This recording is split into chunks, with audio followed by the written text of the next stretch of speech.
This tape is to cover some of the concepts for the acid-base salt lab part 2, the second day of the lab. One of the first things we'll take a look at is the distinction between a strong acid and a weak acid. What makes an acid a strong acid is that in water, a strong acid such as HCl will proceed in the forward direction 100%. And all of the acid present, 100% of the acid present, will turn into hydronium ions. Now, the distinction between a strong acid and a weak one is only that a weak acid is something that does not proceed in the forward direction 100%. Let's take the hypothetical weak acid HX. If this proceeds in the forward direction to a degree of only 90%, this would now categorize the acid as a weak acid. It'd be weaker than an acid that proceeds 100% in the forward direction. Now, if it's proceeding in the forward direction to a degree of 90%, it's also going in the reverse direction.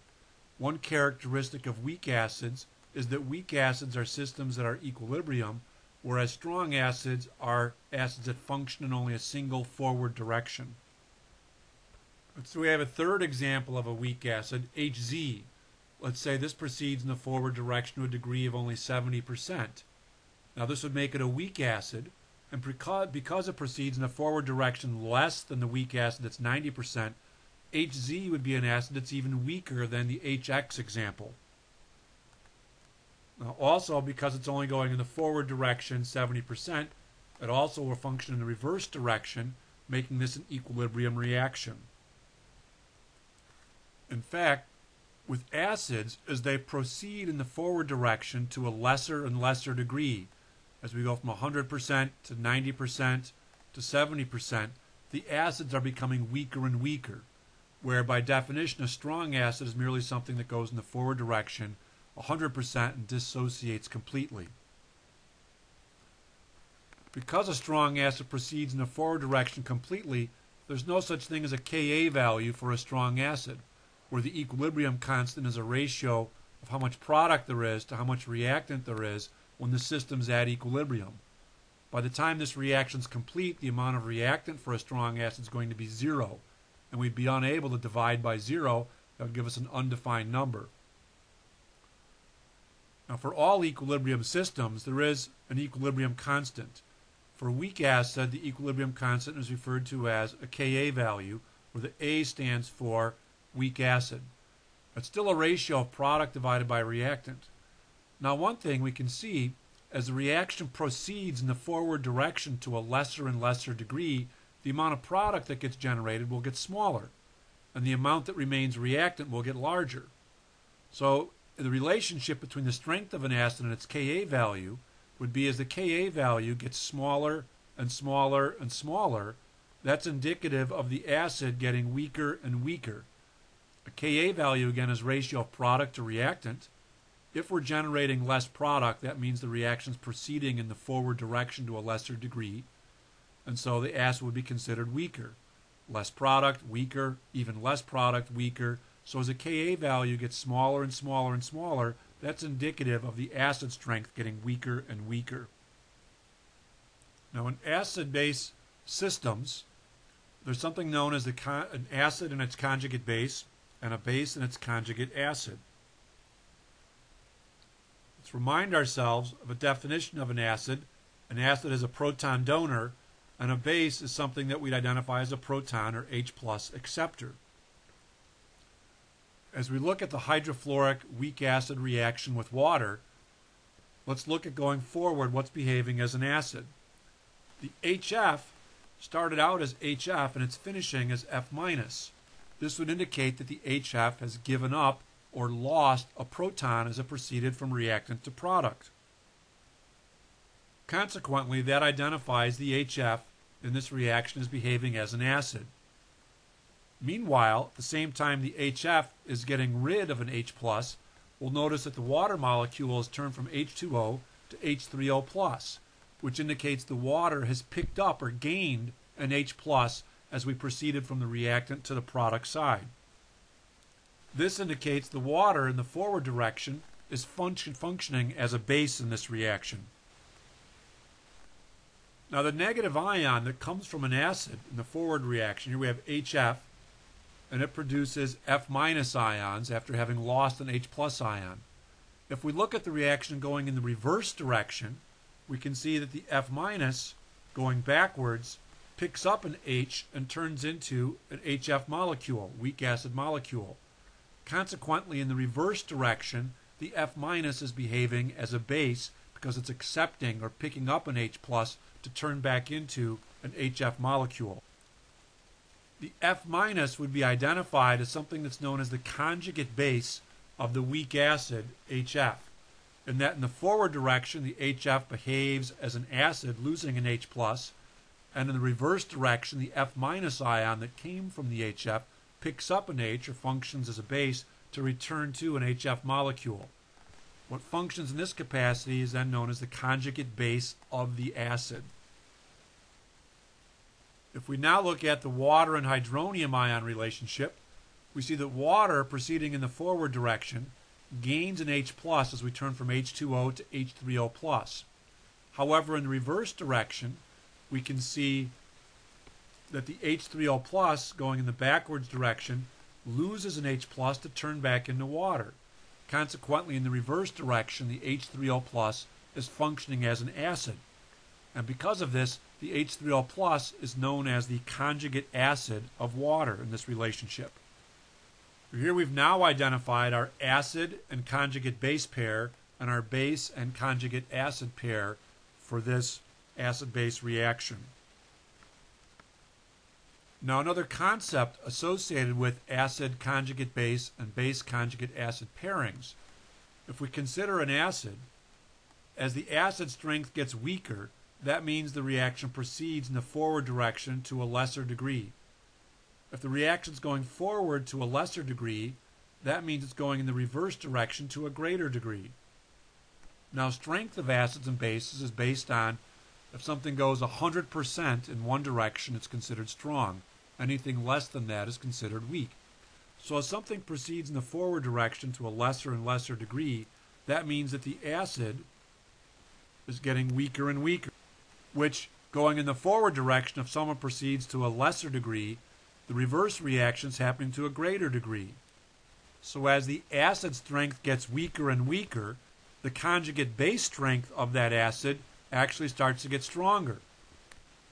So as an acid gets weaker in strength, its conjugate base becomes stronger. Reason being, as an acid's weaker, it goes forward to a lesser degree, which means the reaction happens in the reverse direction to a greater degree. How far something proceeds for acids and bases is indicative of the strength of the acid or base. Proceeding forward to a lesser degree means weaker and weaker. Going backwards to a greater degree means something, the conjugate base, is getting stronger. Let's also take a look at a mathematical relationship that holds true for acid conjugate base pairs and also base conjugate acid pairs. Here we have our Ka expression for our weak acid, HA. This is the reaction that would take place for the conjugate base of HF, the F- ion, that went through a hydrolysis reaction with water. This would have a Kb expression associated with it. This would be our Kb expression for the conjugate base F-, the reaction it would undergo with water. Now if we take these two and multiply them together, Ka times Kb, for an acid and its conjugate base pair, there's a neat mathematical relationship that comes out of this.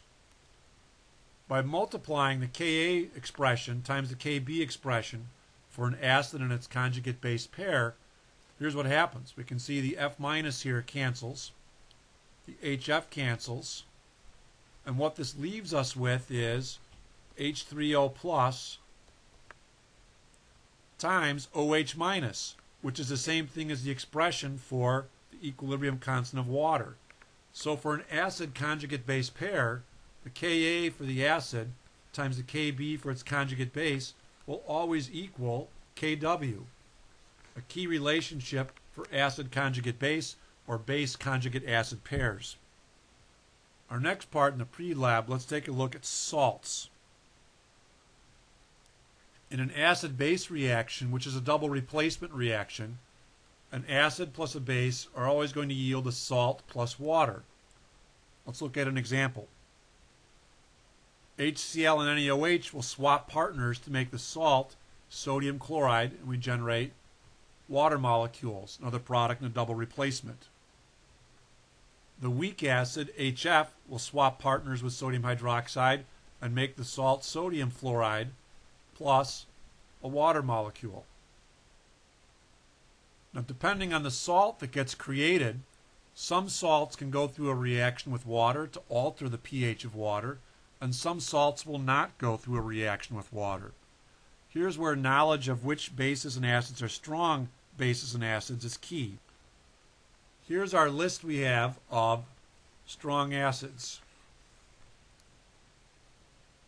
And we also have our list of strong bases.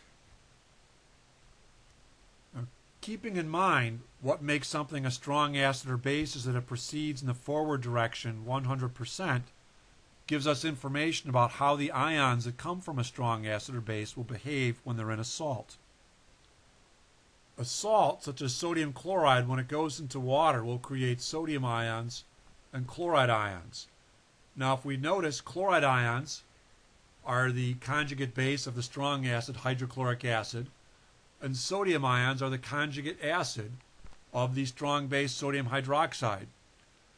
Consequently, both sodium and chloride ions, when they're in a salt, will function as spectator ions. Because both the sodium and the chloride ions function as spectator ions, sodium chloride is a salt that will create a solution that is neutral and has a pH of 7. Sodium fluoride, on the other hand, splits into sodium ions and fluoride ions. Now, the sodium ions, because they are the conjugate acid of the strong base sodium hydroxide, will be spectator ions, and the sodium ions do nothing. However, the fluoride ion is the conjugate base of the weak acid hydrofluoric acid, and fluoride has the capacity to function as a base when it's in water. Fluoride can undergo a hydrolysis reaction with water, where the F- ions pick up protons, turning back to HF weak acid molecules, and by taking protons off of the water, it generates hydroxide ions. Because the concentration of hydroxide ions in the water now increases, this will make the solution basic. And our solution would have a pH of something greater than 7 for a salt solution where the salt is sodium fluoride.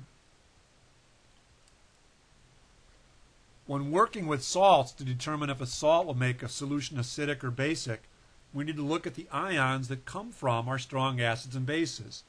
Any of the ions, chloride, bromide, iodide, nitrate, all the negative ions that come from strong acids will be spectators when they're in a salt. Likewise, all the positive ions that come from our strong bases, lithium, sodium, potassium, these will also function as spectators when they're in a salt. Spectator ions will do nothing to alter the pH of a solution.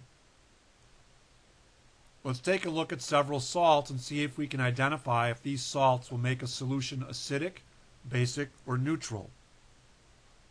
The first one, potassium bromide, in water turns into K plus and Br1 minus. K plus is the conjugate acid of potassium hydroxide, a strong base. K plus will function as a spectator and do nothing. Bromide is the conjugate base of the strong acid hydrobromic acid. It will also function as a spectator and do nothing. Because both ions in the salt are spectators, this is a salt that will make a solution that is neutral. Sodium acetate forms Na plus and C2H3O21 minus ions when it goes into water. Sodium ions are the conjugate acid of the strong base sodium hydroxide, will function as a spectator and do nothing. Acetate ions, on the other hand, are the anion that's the conjugate base of the weak acid acetic acid. Acetate ions have the capacity then to function as a base, go through a hydrolysis reaction with water, and make a solution basic. What the acetate ions will do is the acetates go through again a hydrolysis reaction, reacting with water, taking or accepting a proton from the water to turn into weak acid molecules. Because the water has lost a proton, the water turns into hydroxide ions. The hydroxide ion concentration will increase, and when the hydroxide ion concentration in water goes up, that ends up making a solution that is basic. Our last salt, ammonium chloride, in water separates into ammonium ions and also chloride ions. Chloride ions are the conjugate base of the strong acid, hydrochloric acid, and will be spectators. They do nothing in the water. Ammonium, on the other hand, is the conjugate acid of the weak base, ammonia. The ammonium ions have the ability then to undergo a reaction with water, which makes the solution acidic. The ammonium ions are the conjugate acid of the weak base ammonia. What the ammonium ions can do in the presence of water, have a hydrolysis reaction with water, donate an H plus or a proton to the water, which turns the water into hydronium ions. Because the hydronium concentration has gone up in the water, that creates a solution that is acidic. It would have a pH greater, or excuse me, a pH, something that would be then less than 7. Let's run through how one would use this information to solve something such as finding the pH of a solution that has hypochlorite ions. We'll use the Rice strategy for this problem. Now, if the information that we're given, it says the hypochlorite ion is going to behave as a base. A base is something that's going to accept a proton or gain a proton, taking it from the water. So in the hydrolysis reaction that we write, we have the hypochlorite ion plus water. It's going to gain a proton from the water.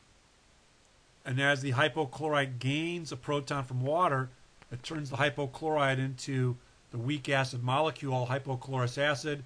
Because the water has lost a proton, it's turned into hydroxide ions. This would make this solution basic. Our initial concentrations were given the hypochlorite ion as 1 molar. That's our initial concentration.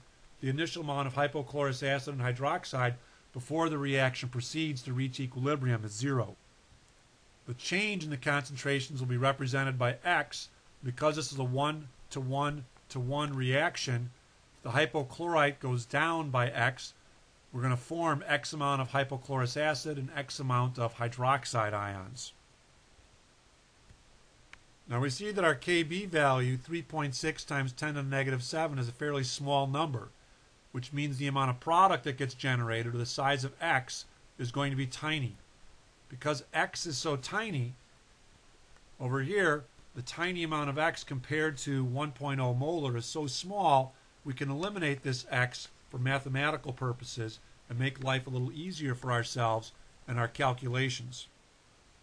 And we can set up our Kb expression for the ClO1 minus ion behaving as a base in water, still products over reactants. And we can place in our equilibrium values so that we can solve then for the hydroxide concentration. Solving for X gives us the hydroxide concentration, with the 6.0 times 10 to the negative 4th molar. We can now use the hydroxide concentration and the relationship that pOH is the negative log of the hydroxide to solve for the pOH of this solution. This gives us a pOH of 3.22.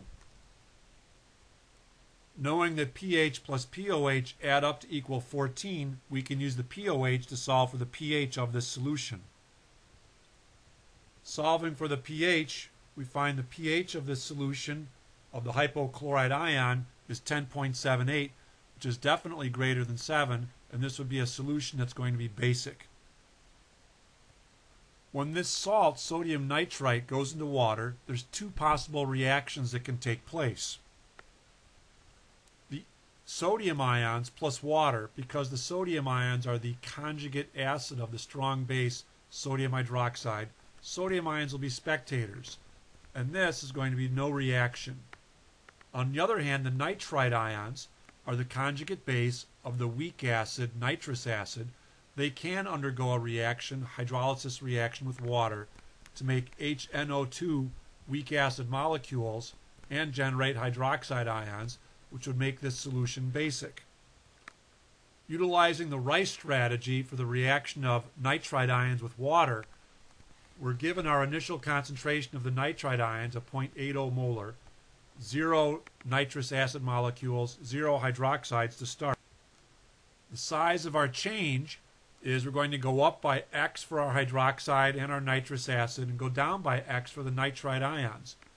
It's all X because the reaction is a 1:1:1 ratio. Now again here, because our Kb value is so tiny, the size of the product gets generated, which is the quantity of X, is going to be very, very small. Consequently, this X over here, because it's so tiny, we can eliminate that X and make our mathematical calculations a little bit easier to accomplish. We first set up our Kb expression based on the reaction of using our products divided by reactants. Now we can plug in our values at equilibrium.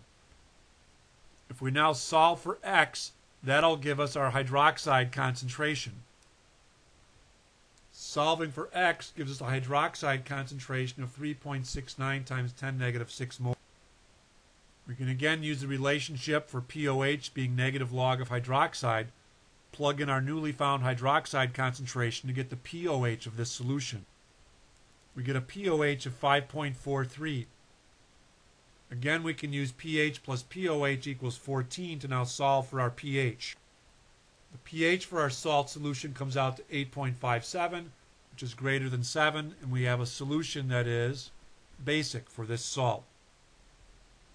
The next problem we have is going in reverse.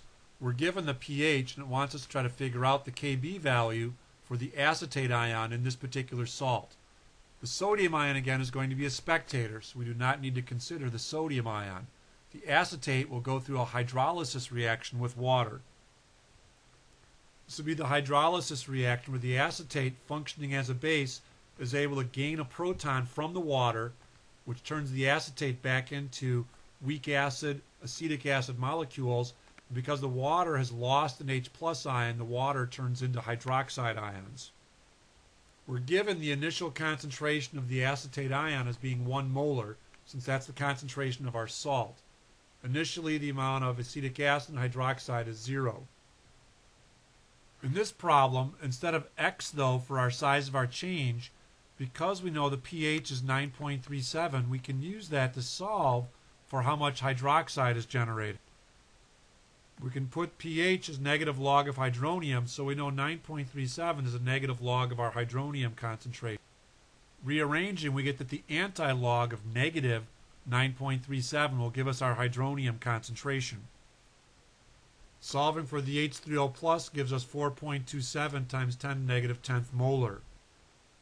Knowing that Kw is equal to 1 times 10⁻⁻⁴ which is our hydronium times hydroxide concentration, we can put in the hydronium concentration and solve for the hydroxide.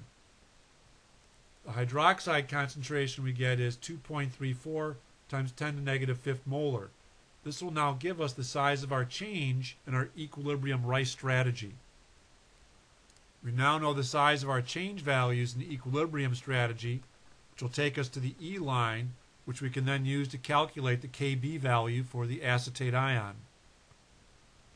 We can set up our Kb expression for the equilibrium reaction, insert our values from the E line in the Rice strategy, and we can calculate the Kb value. Solving for our Kb, we get a value of 5.48 times 10⁻⁻�10 would be the Kb value, or equilibrium constant, for the equilibrium of acetate ions undergoing a hydrolysis